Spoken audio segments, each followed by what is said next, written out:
श्री स्वामी समर्थ मैत्रिणींनो, आज आपण एक अतिशय महत्त्वाचा आणि अनेकांच्या मनात प्रश्न पडणारा असा एक प्रश्न पाहणार आहोत. तोच म्हणजे घराच्या दारात किंवा घरासमोर केळीचे झाड असणे शुभ की अशुभ.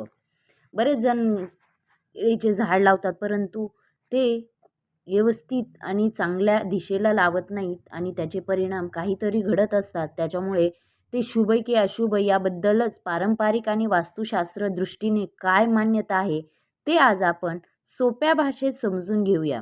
त्या अगोदर आपल्या @swami-3131 या चॅनलला लगेच सबस्क्राईब करा, लाईक करा, शेअर करा व बेल आयकॉन बटन लगेच प्रेस करा. हे केळीचे झाड सामान्य शुभ, पवित्र आणि समृद्धीचे प्रतीक मानले जाते. हिंदू धर्मात केळीच्या झाडाला खूप महत्त्व आहे. अनेक पूजा झालं, व्रत झाले, लग्न समारंभ झाले, सत्यनारायण पूजा, गुरुवारची पूजा, सत्यनारायण पूजेत किंवा कोणत्याही शुभ कार्यात दाराला केळीचे खांब बांधणे पवित्र मानले जाते. आता धार्मिक महत्त्व, केळीच्या झाडाला भगवान श्रीहरी विष्णू आणि माता लक्ष्मी यांचा वास मानला जातो. हे झाड गुरु ग्रहाशी संबंधित आहे. नियमित पूजेमुळे वैवाहिक अडचणी असतील दूर होतात आणि घरात आनंद टिकून राहतो. आता गुरुवारी केळीच्या झाडाची पूजा केली जाते. बऱ्याच जणांना माहीत नसेल, परंतु गुरुवारी केळीच्या झाडाची पूजा केली जाते आणि त्याचे फळ काय भेटते तर बघा, गुरुवारी केळीच्या झाडाची पूजा केल्यास सौभाग्य, धन, शांती आणि घरात सकारात्मकता वाढते असे मानले जाते. केळीचे झाड लावताना काही गोष्टी खूप लक्षात ठेवायच्या. अशा गोष्टी म्हणजेच कोणत्या दिशेला, कोणत्या जागेत लावावे. दिशा ही खूप महत्त्वाची आहे. वास्तुशास्त्रानुसार केळीचे झाड नेहमी घराच्या उत्तर किंवा ईशान्य किंवा उत्तर पूर्व दिशेला लावणे सर्वात उत्तम मानले जाते. दिशा खूप महत्त्वाची आहे. आपण दिशा विसरतो आणि त्याचमुळे काहीतरी अघटित घरात घडते आणि त्याचा खूप मोठा बाव होतो आणि मग सर्वजण म्हणतात केळीचं झाड हे आपल्या दारात नसावं. पण का नसावं? त्यासाठी प्रत्येक झाडासाठी एक दिशा असते आणि त्या दिशेला जर आपण व्यवस्थित लावलं तर काही होत नाही. आपल्या मुख्य दरवाजाच्या प्रवेशद्वाराच्या समोर लावणे. आता अशुभ घडण्याचे कारण काय तर पाहू शकताय. आपला दरवाजा आहे मुख्य मेन डोर, तर त्याच्या समोरासमोर केळीचे झाड कधीही लावू नये. असे केल्यास जी सकारात्मक ऊर्जा आपल्या घरात येणारी आहे ती येत नाही. हे अडथळे निर्माण होतात. हे केळीचे झाड लावताना योग्य जागा, हे झाड घराच्या मुख्य मार्गावर न लावता, आपण घरात येतो तर त्याच मार्गावर आहे तर न लावता घराच्या मागील बाजूस लावा. जिथे प्रवेशद्वार नाही आहे अशा मागील बाजूस लावा किंवा बाग असेल तिथे लावा. ते फायदेशीर राहते. लक्षात असू द्या, कधीही आपण तुळशीसोबत केळीच्या झाडाजवळ, समजा आपण तुळशीचे रोप लावल्याने दुहेरी लाभ मिळतो. कारण आपण केळीचे झाड लावले आहे, त्याच्या शेजारी आपल्याकडून तुळशीचे झाड देखील लावलेले गेलेलं आहे, तर खरंच दुहेरी लाभ मिळतो. कारण यामुळे विष्णू आणि लक्ष्मी या दोघांचेही आशीर्वाद प्राप्त होतात. या केळीच्या झाडाभोवती आपल्याला नेहमी स्वच्छता ठेवावी लागणार आहे. सुकलेले वाळलेले पाने कंटिन्यू पडत असेल, तिथे आजूबाजूला घाण असेल तर ती स्वच्छता करणे देखील खूप महत्त्वाचे आहे. आता हे केळीचे झाड अशुभ कधी ठरू शकते तर केळीचे झाड जर तुम्ही दक्षिण किंवा पश्चिम दिशेला लावल्यास आर्थिक हानी होऊ शकते. त्याचबरोबर झाड सुकणे, पाणी आपण घातले नाही आणि झाड सुकले आहे तर ते सुद्धा अशुभ मानले जाते. या केळीच्या झाडाजवळ कधीही काटेरी झाड लावू नये. त्यामध्ये कोरफड झाली, गुलाबाचे झाड झाले, असे झाड केळीच्या झाडाशेजारी कधीही लावू नये. आता हे झाड लावताना हे झाड लावताना कधी लावायचे तर कोणत्या महिन्यात लावायला पाहिजे तर तुम्ही जून, जुलै किंवा ऑक्टोबरमध्ये लावू शकताय. त्याचबरोबर फेब्रुवारी ते एप्रिल या महिन्यात देखील तुम्ही हे झाड लावू शकताय.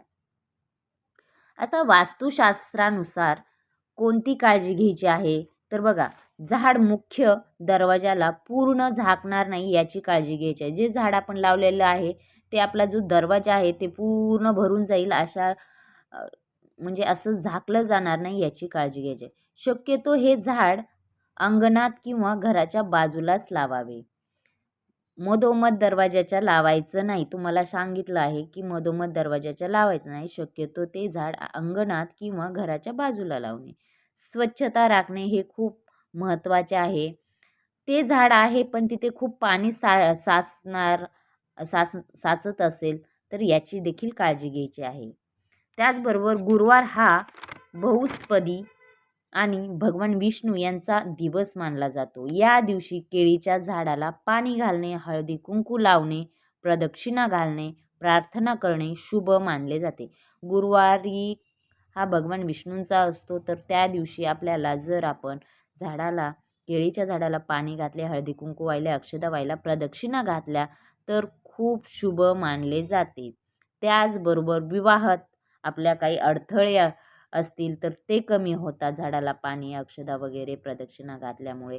घरात सुख समृद्धी वाढते, मन शांत राहते, सकारात्मकता वाढते.